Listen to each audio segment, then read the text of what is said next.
Welcome everyone. Hello. Whoa, hello. New game. We're playing Phoenix Wright, Attorney at Law. We're gonna go ahead. Honestly don't know which is the first one, but we're gonna do the Ace Attorney. Episode 1, the first turnabout. Alright. Play the first turnabout? Yes. It's my first time ever playing this game. Apparently, it's super great. So, let's go ahead and try it out. You think it came out a couple days ago? Oh, shit's happening.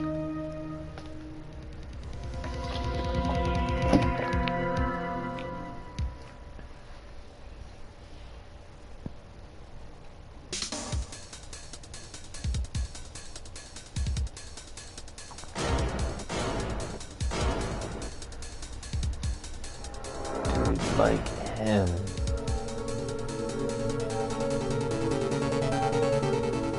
Oh, what a dick. August 9th, 9:47 a.m. District Court, Defendant Lobby number 2.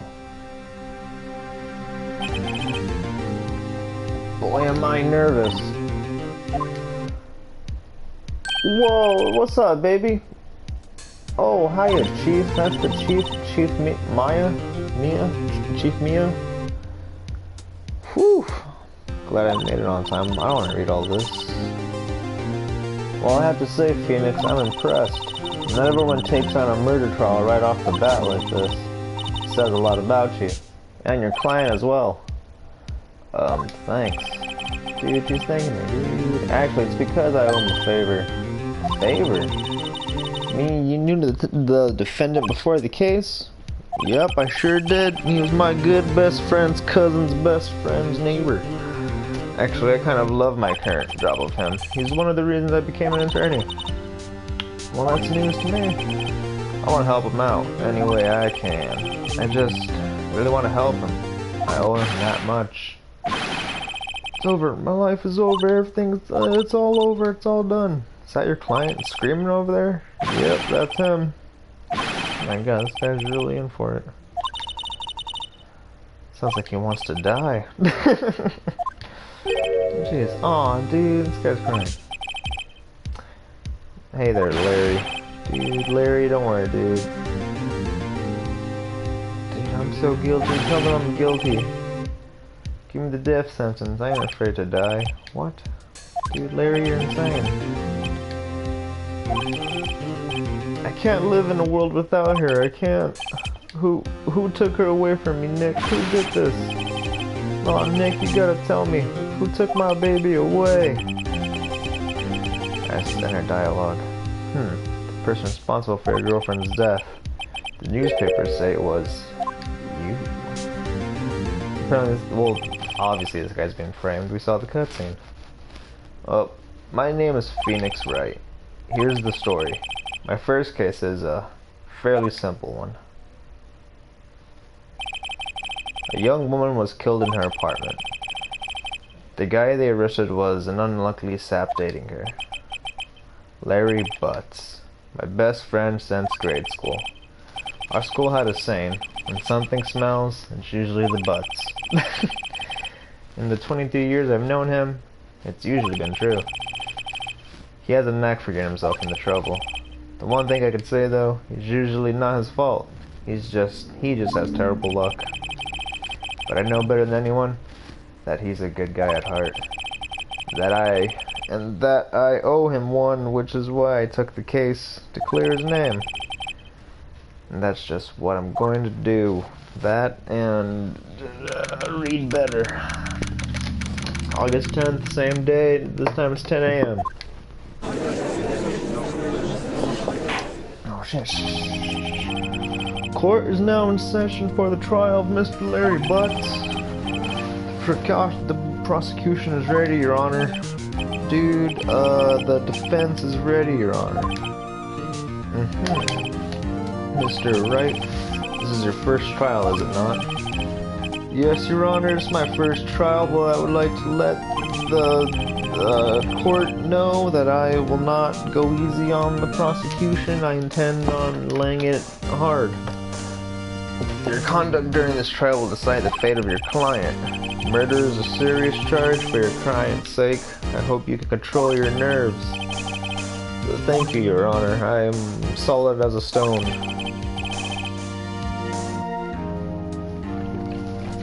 Mr. Wright, given the circumstances, I think we should have a test to ascertain your readiness. Oh shit. Yes, Your Honor. Hands shaky. His knees are sweaty. His palms are heavy. The test will consist of a few simple questions. Answer them clearly and concisely. Please state the name of the defendant in the case, the Larry Butts, Your Honor. Correct. Try to give me the old switcher right off the gate. I appreciate that, Judge. Keep your wits about you and you'll do fine. Next question. This is a murder trial. Tell me the victim's name. Phew, I know this one. Glad I read the case report covered so many times. It's... oh shit. No. I forgot. Brian told... well, fuck, we weren't introduced.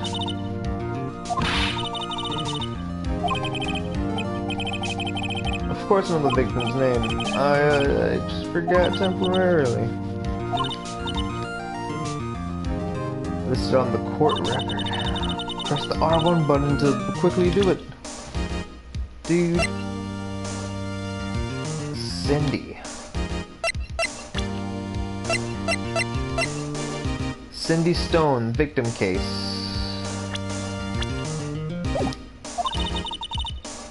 Cindy Stone, remember that, guys. Mr. Wright, who is the victim? It's Cindy Stone, Your Honor.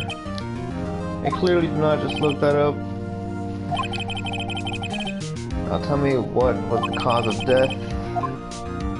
Dude, Your Honor, it was clear she was hit by a blunt object. I saw the cutscene myself. I was there. The man had a dot between his eyeball. You answered all my questions. I see no reason why you shouldn't proceed. You seem much more relaxed, Mr. Wright. Good for you. Thank you, Doc. I did it in flying colors. Well then, first a question for the prosecution. Mr. Payne. Yes, Your Honor? As Mr. Wright just told me, your victim was struck with a blunt object. Would you explain to the court just what the object was? The murder weapon was this statue of the thinker, Your Judgeliness. It was found laying on the floor next to the victim. I see. The court accepts it into evidence. Shit. Statue in the shape of the thinker. It's rather heavy. Alright. Right. Sure to pay attention to any evidence added during the trial. You got it, bitch. That evidence is the only ammunition you have in your case. Press R1 to check the court record frequently. You got it, love. Alright, so we have attorney's badge. No one would believe I was on the offense chart if I didn't carry this. Oh, shit. Alright. Mr. Payne, the prosecution may call its first witness. The prosecution calls the defendant, Mr. Butts, to the stand. What do we do now? Pay attention. You don't want to miss any information that might help your client's case. You'll get your chance to respond to the prosecution later, so be ready. Let's just hope he doesn't say anything unfortunate. Alright. Hope Larry holds his cool, dude. Look at him. This guy, no problem. Mr. Butts, is it not true that the victim had recently dumped you? Hey, watch it, buddy. We were great together. We were Romeo and Juliet. Cleopatra to Mark Anthony. Damn, this guy's fucking freaking out, dude. I wasn't dumped. She just wasn't taking my phone calls or seeing me ever. What's it to you anyway, you punk? Mr. Butts, what you described is generally what we mean by dumped. In fact, she completely abandoned you. I heard that she cucked you a few times with other men. It's fairly common, you see. It's no reason for you to murder her. One of them. Lies. All of it is lies. I don't believe a word of it. Your Honor, the victim's passport. According to this, she was in Paris until the day before she died.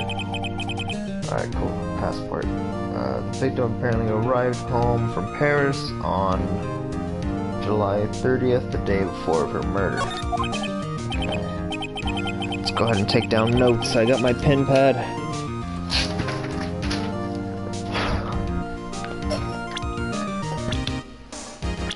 Alright, passport. Wait, no, I don't need to take notes. I have the thing. Alright, passport. Remember this, ladies and gentlemen. She arrived home from Paris July 30th. Indeed, she appears to have returned the day before the murder. The victim was a model but did not have a large income. It appears that she had several sugar daddies. Oh shit. Yes, older men who give her money and gifts. It's pretty obvious she was, you know, a top-notch snatch. Just real good cooter, if you know what I mean. Dude, we can clearly see what kind of woman that this Miss Stone was. Tell me, Mr. Butts, what do you think of her now? Right, what do you think he wants to answer with that question? Yeah, he's running his mouth in the wrong direction. Should I...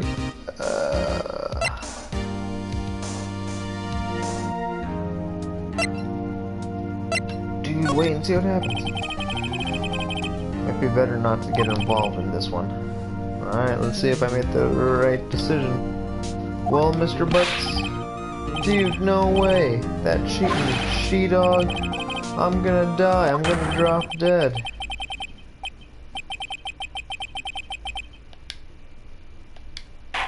Damn. Let's continue with the trial, shall we? I believe the accused motive is clear to everyone. Yes, quite. Oh, fuck. Next question. You went to the victim's apartment the day of the murder, did you not? Or did you not? Hee, well, maybe I did, and maybe I... Oh, you fucking...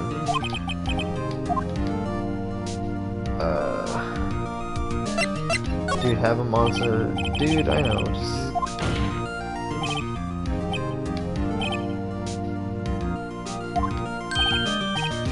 Yeah, anyway. Gotta tell the truth, man.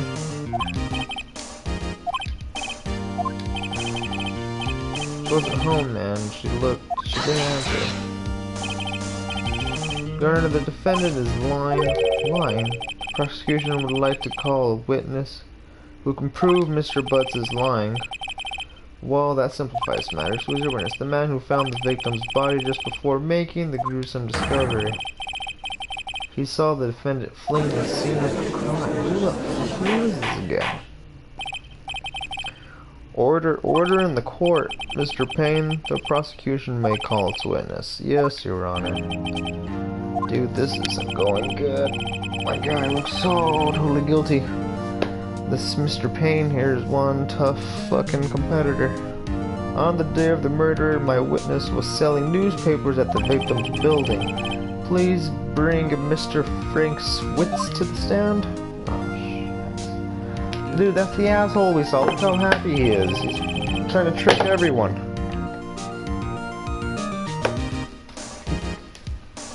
Mr. Schwitz, you sell newspaper subscriptions, is that correct? Oh, yes. Newspapers, yes. Mr. Switch, you may proceed with your testimony, please. Tell the court what you saw on the day of the murder. Witness testimony. Witness's account. Alright. I was going door to door selling subscriptions when I saw a man fleeing an apartment. I thought he must be in a hurry because he left the door half open behind him. Thinking it strange, I looked inside the apartment. Then I saw her lying there. A woman not moving. Dead. I quailed in fright and found myself unable to go inside. I thought I'd call the police immediately. However, the phone in her apartment wasn't working. Wait, how the fuck do you know it wasn't working if you didn't go inside, asshole? Objection. How do I object to this? How do I object to your fucking phoniness? Alright. No. I went to the nearby park and found a public phone. I remember the time exactly. It was 1 p.m. Wait, but she didn't fucking get... Oh no, it's only the date. Damn it. Time of death. The day before. Wait, what date was on the newspapers? The man who ran was without a doubt the defendant sitting right over there. Larry, why didn't you tell the truth? I can't defend you against testimony like that. Yes, we can. Incidentally, why wasn't the phone in the victim's apartment working? Your Honor, at the time of the murder there was a blackout in the building. Aren't phones supposed to work during a blackout? Yes, Your Honor. However, some cordless phones do not function normally.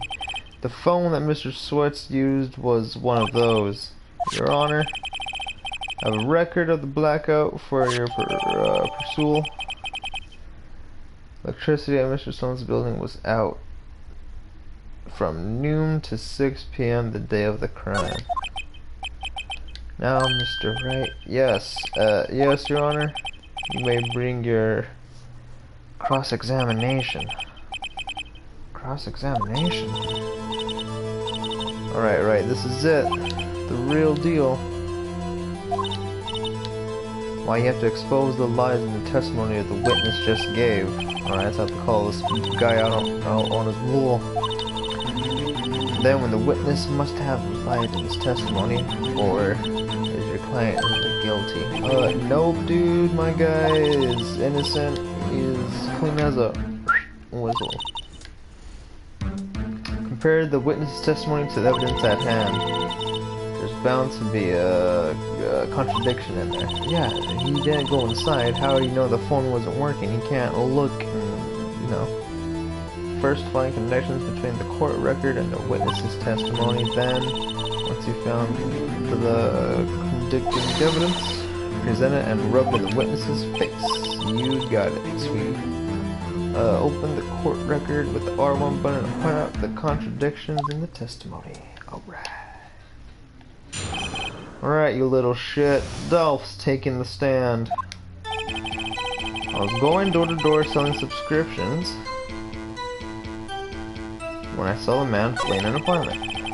I thought he must be in a hurry because he left the door half open behind him.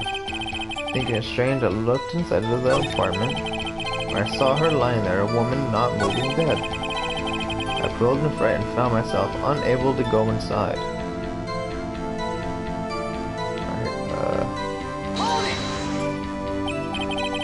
So you didn't touch anything in the apartment? Yes, I mean, no, nothing. Okay, what happened next? I thought to call the police immediately.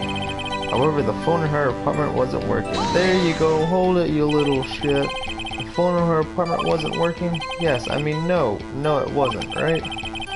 Exactly, but you said you didn't go in her apartment, or did you? Oh, that, I can explain that. There was a cordless phone on the shelf in the entranceway. I reached inside and tried using it to call. And the phone wasn't working, correct? What happened next?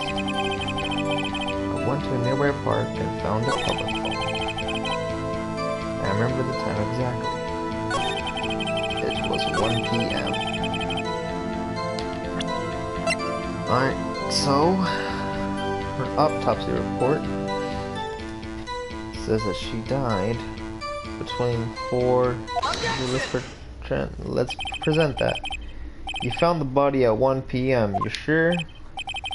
Yes, it was 1 p.m. for certain. Frankly, I find that hard to believe.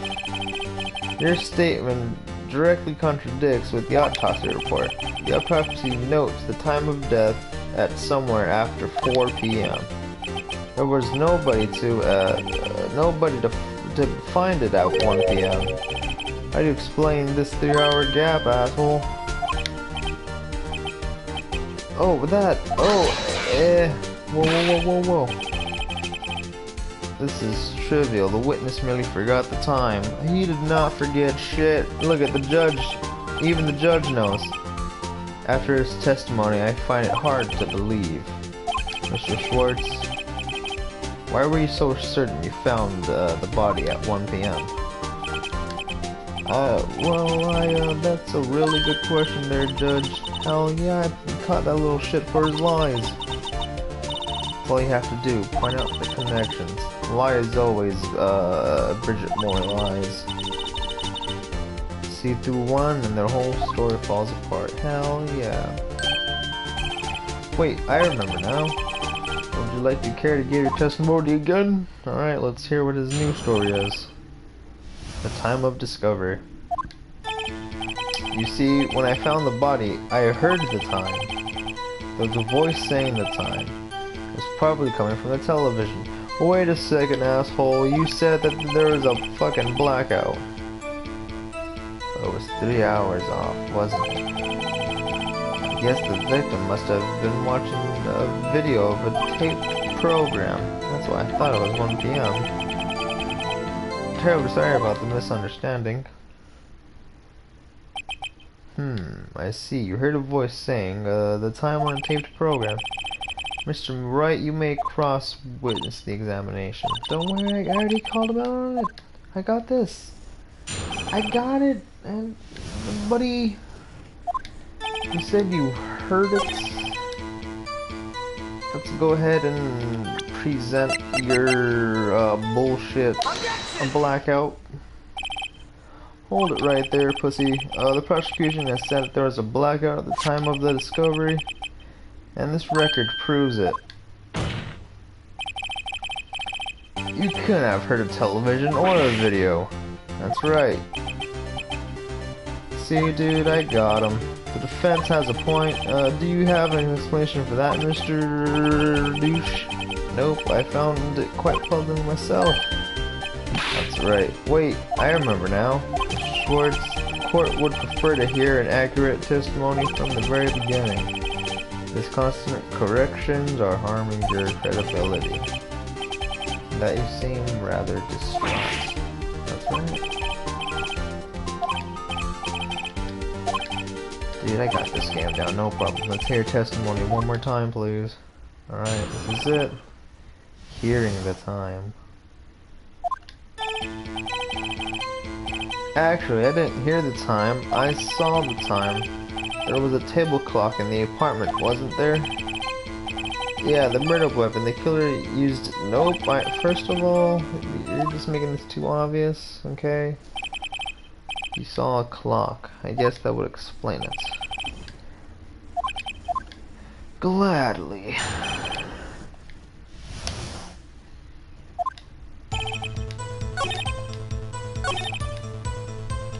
Yeah, the murder weapon. The killer used it to kill the victim. Well, first of all, I strongly remember you guys using a statue to kill the murdered woman, alright? The murder weapon wasn't a clock. You stupid, it was a statue. Now how was that supposed to be a clock?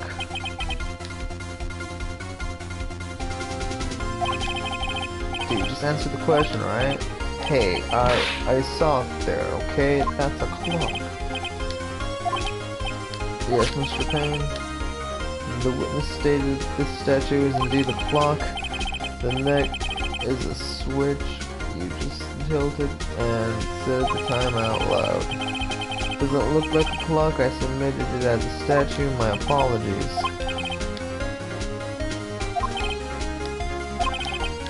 Because the witness testimony is correct. It says a clock. Do you have any problems with the testimony now? Nope. I guess not. There was a clock on the scene, so no problem.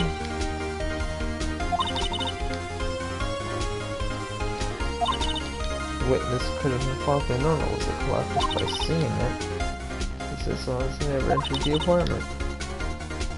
It was in his testimony. Hey.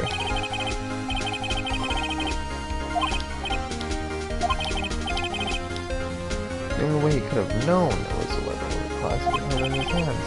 The witness testified that he never entered the apartment. Clearly a contradiction.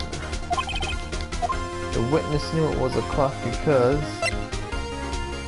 he went into the apartment. You're lying. You were inside the apartment the day of the murder.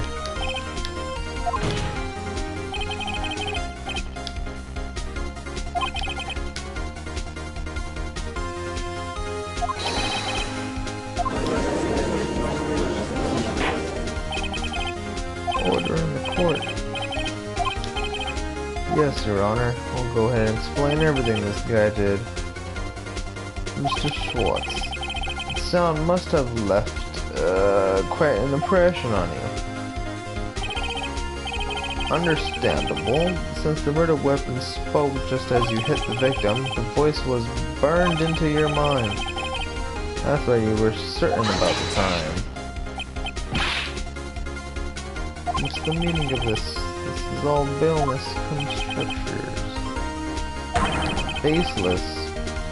Just look at the witness's face. This guy is about to shit his pants. Would the witness care to elaborate? Did you strike the victim with the clock?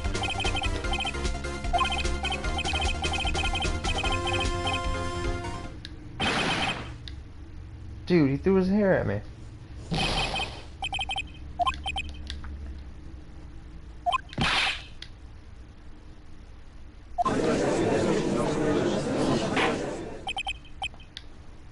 Order, I say. Your Honor, a moment please. There isn't a shred of evidence supporting the defense claims.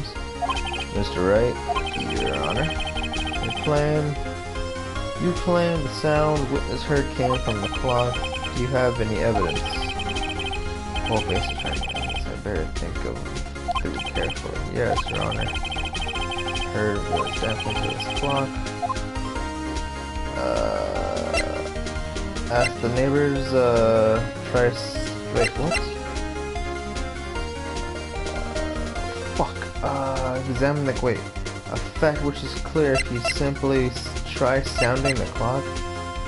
Examine the clock's batteries.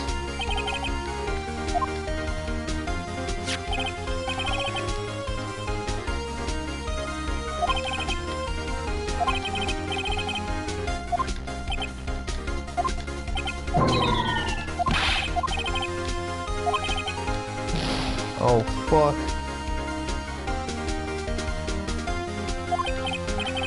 Your Honor, as I was saying, this is it. Figure out, try sounding the clock. Let's sound the clock right now, Your Honor. Me, I have the clock. I'm gonna go ahead and smack this bitch.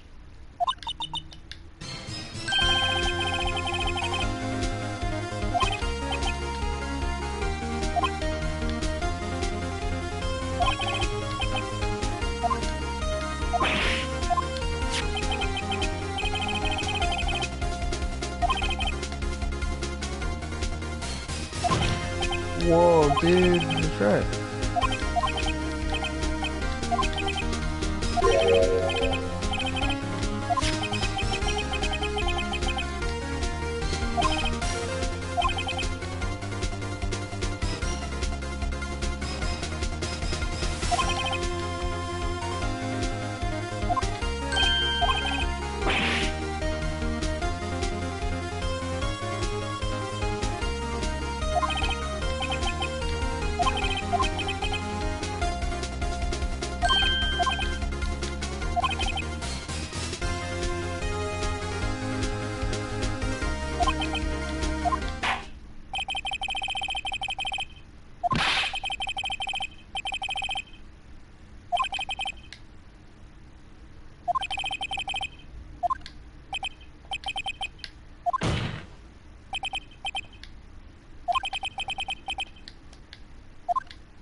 What the fuck? I lost?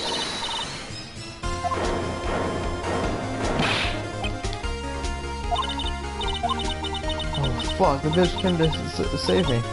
Don't throw this away, not like that. Think. I can't prove the clock was slow the day of the murder. Nobody can prove that. Well, yes, but it doesn't mean you can't still win. Try thinking outside the box. Don't waste time doubting the facts. Assume the clock was 3 hours slow and just do it. Ask yourself, why was the clock 3 hours slow? Cause the bitch Paris?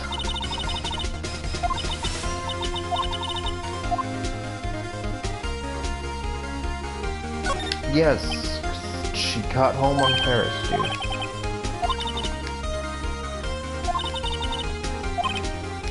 Oh, Mr. Wright, what do you have to say of the clock running slow the day of the murder? Of course. dude. I have it right here. Her passport, Your Honor. She was in Paris. We all know the time difference between Paris is 9 hours. 4 p.m. there, and it's 1 a.m. the next day there.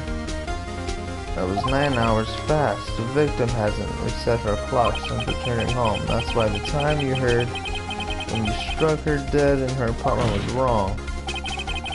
Proof enough for you, Mr. Swears, or should I say Mr. Did It? You a fucking liar. Gotcha. Oh, dude, this guy died. He's dead. Like foamed from the mouth. Order. Order, I say.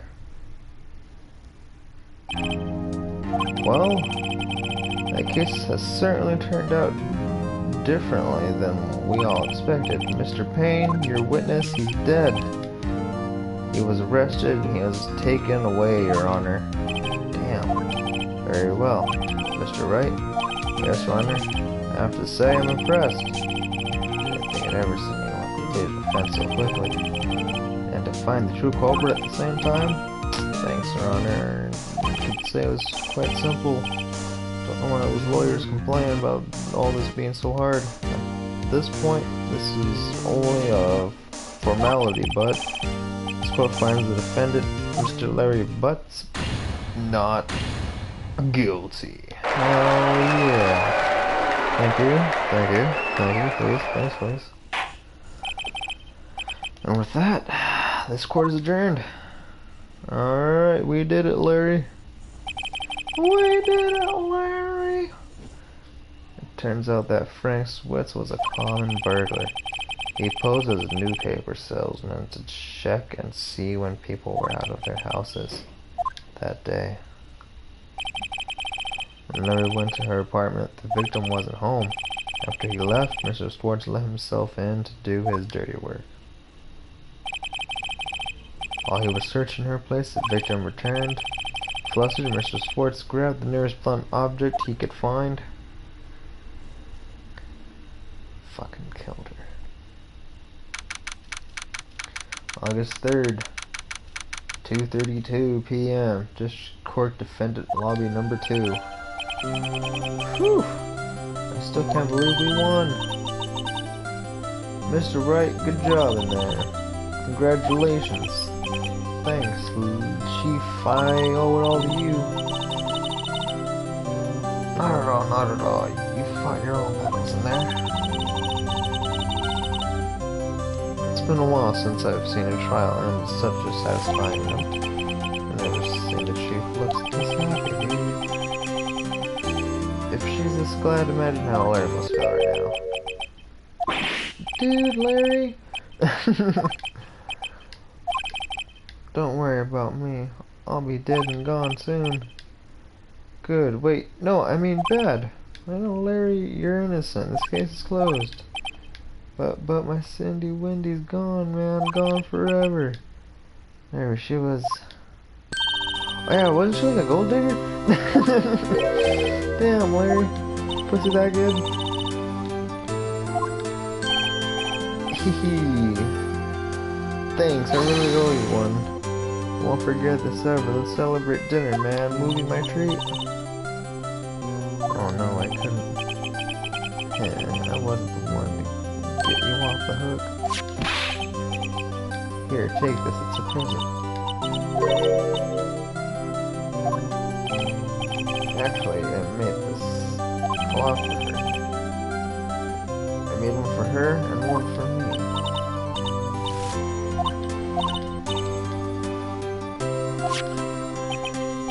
Yo, Nick, can you believe it? I was so into that chick, and she was just playing me for a fool. Don't that make you just want to cry? Larry, dude, no problem. Excuse me? Think she thought quite a lot of you in her own way. Nah, you don't gotta sympathize with me, sucky. What's going on? We did it, folks. We completed my first case.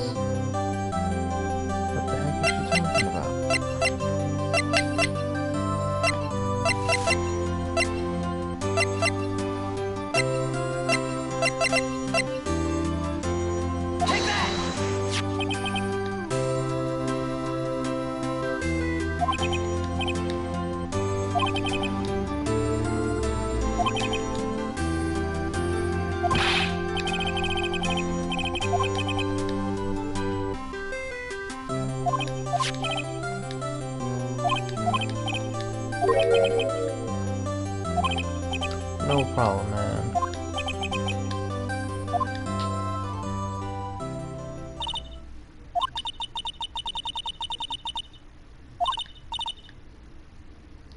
Also, hopefully you realize things change depending on how you look at them. People too. You never really know if your clients are guilty or innocent. All we do is believe in them. In order to believe in them, you have to believe in yourself. Right? Listen, learn, grow strong. Never let go of what you believe in. Never ever. Thanks, Chief. Wise words of encouragement and enthusiasm. You've always been there for me, Chief. Always. We'll drink a toast to innocent butts.